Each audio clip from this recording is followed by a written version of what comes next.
Adventure Time is a show with a lot of stories to tell. Some of them are big and some of them are small, but they all fit into the grand mythos that is Adventure Time. I'd like to discuss a story that acts not only as an arc for one particular character, but as an arc for the entire show itself. That's right, buckle up, we're diving into some meta-narrative here. I'm talking about the story.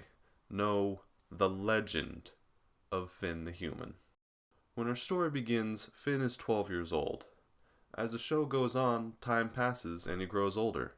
And as he grows older, things begin to change. Take Princess Bubblegum for example. In the beginning, she's a pretty one-dimensional princess character. Sure, she has her quirks, but she doesn't really begin to develop until later on, when you see her relationship with Marceline and how she governs her kingdom. And in this way, the audience is kind of seeing through Finn's eyes. 12-year-old Finn can only see the surface-level perfect princess character, but as he matures, he is better able to understand her as a real person with goals and flaws. But it's not just the characters that change, it's the entire show. For the first 2 seasons, the show is, for lack of a better word, childish. I am complicated. It's the surreal and colorful adventures of Finn and his magic dog. They go fight bad guys and rescue princesses. It's goofy and the show as a whole doesn't really have any major focus. But then, things change. Finn gets older and the show becomes about relationships.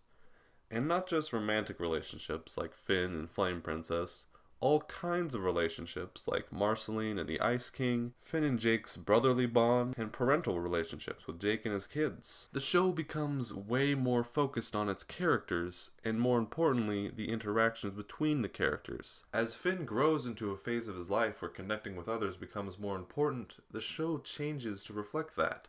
Later still, the show shifts focus again. Finn's relationship with Flame Princess ends, and he is reunited with and abandoned by his father.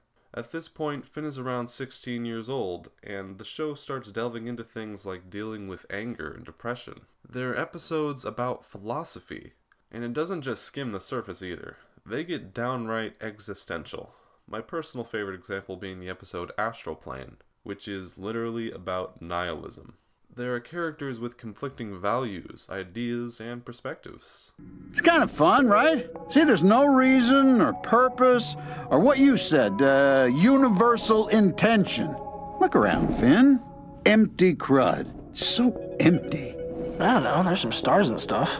Like Finn, the show matures over time, and it's become a work that barely resembles what it started as. It's evolved into something epic, and it's really good. And I like it. The end.